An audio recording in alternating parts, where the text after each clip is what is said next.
পাঁচ প্রকারের মহিলা যারা নামাজ পড়েও জাহান্নামে যাবে, রোজা রাখলেও জাহান্নামে যাবে, হজ করলেও জাহান্নামে যাবে, হাজার হাজার টাকা দান সদকা করলেও কোথায় যাবে? জাহান্নামে যাবে।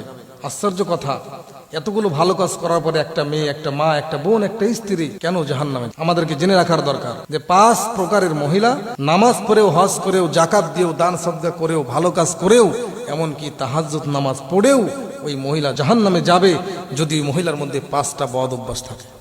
কয়টা বদ অভ্যাস? পাঁচটি বদ অভ্যাস যদি মহিলার মধ্যে থাকে, যত নেক আমল করুক না কেন মহিলা কোথায় যাবে? জাহান্নামে যাবে। বিশেষ করে আমার মা বোনদের এই কথাগুলো বিশেষ করে খেয়াল করার দরকার যে পাঁচটি বদ অভ্যাস যেন আমার মধ্যে না থাকে।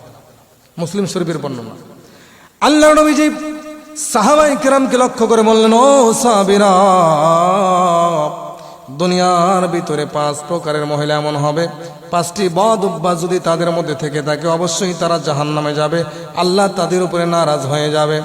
সাহাবায়ে কেরাম জিজ্ঞাসা করলেন, ইয়া রাসূলুল্লাহ, ইয়া হাবিবাল্লাহ, নবী আমার, কি এমন পাঁচটি বদ অভ্যাস যেই পাঁচটি বদ অভ্যাস থাকলে নামাজ পড়েও সব নেক আমল করেও জাহান্নামে যাওয়া লাগবে? নবীজি জানিয়ে দিলেন মুসলিমের বর্ণনা, এক নাম্বার, যেই নারী তার মাথার চুলগুলোকে খোলা রাখার অভ্যাস করে ফেলবে। যেই মহিলা তার মাথার চুলগুলোকে খোলা রাখবে, পরপুরুষের সামনে মাথায় কোনো ঘোমটা দিবে না, কাপড় দিবে না, নিজের চুলকে পরপুরুষকে সামনে নিয়ে পরপুরুষের সামনে গিয়ে দেখাবে, এমন মহিলা যত নেক আমল করুক না কেন জাহান্নামে যাওয়া লাগবে।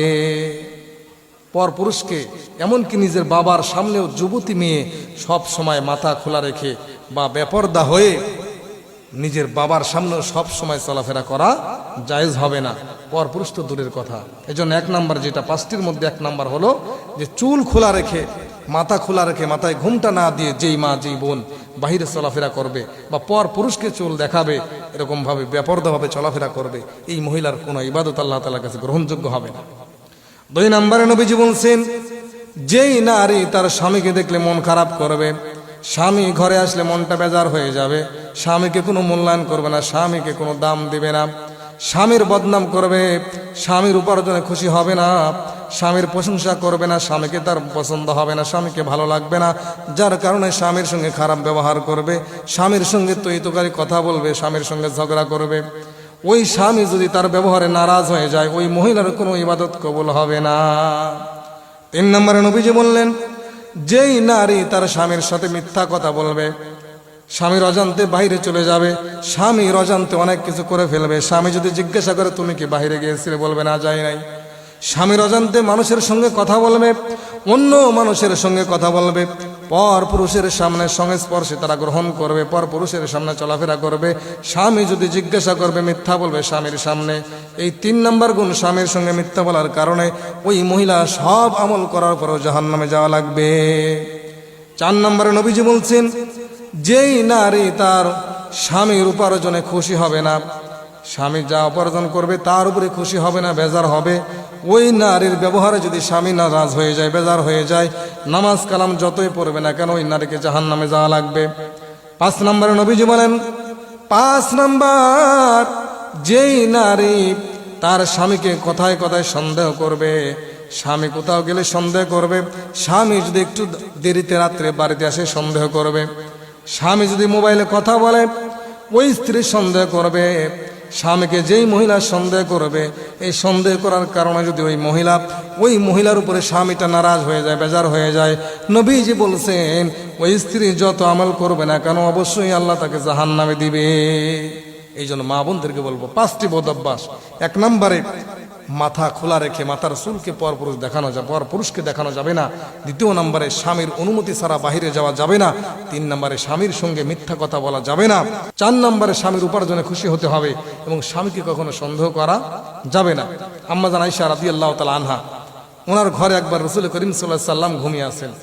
গভীর রজনীতে নবীজি ঘর থেকে বাহির হয়ে চলে গেলেন।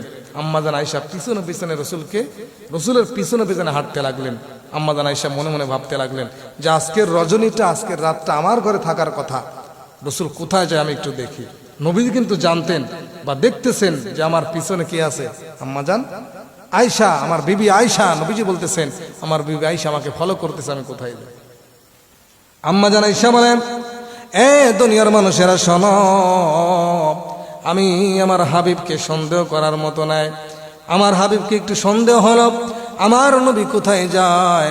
আমি পিছনে পিছনে খেয়াল করে দেখলাম, আমি মনে করেছিলাম নবী অন্য বিবির ঘরে যাবে, কিন্তু আমি দেখলাম না না, আমার নবী অন্য বিবির ঘরে গেলেন না। আমার নবী জান্নাতুল বাকিতে গিয়ে সমস্ত কবরবাসীর জন্য দোয়া করতেছেন, আর কিয়ামত পর্যন্ত যত উম্মত দুনিয়াতে আসবে সবার জন্য মাগফিরাত কামনা করতেছে। আমি আয়েশা এই অবস্থা দেখে পিছনে চলে আসলাম। এরপরে রসুল একটু পরেই যখন ঘরে আসলেন, বলেন আয়েশা তুমি আমাকে ফলো করেছিলে, সন্দেহ জিনিসটা বড় খারাপ। যেই স্বামীকে স্ত্রী যত বেশি সন্দেহ করবে ওই সংসারে কখনো শান্তি আসতে পারে না। এই জন্য আমি মা বোনদেরকে বলবো, অবশ্যই এই 5টি বদ অভ্যাস আপনাকে ত্যাগ করতে হবে। যদি ত্যাগ করতে না পারেন, আপনি যত নেক আমল করেন না কেন, আল্লাহর কাছে কোনোটা গ্রহণযোগ্য হবে না। আল্লাহ তাআলা আমাদের সকল মা বোনদেরকে এই 5টি বদ অভ্যাস থেকে বেঁচে থাকার মতো তৌফিক আল্লাহ তাআলা দান করুন।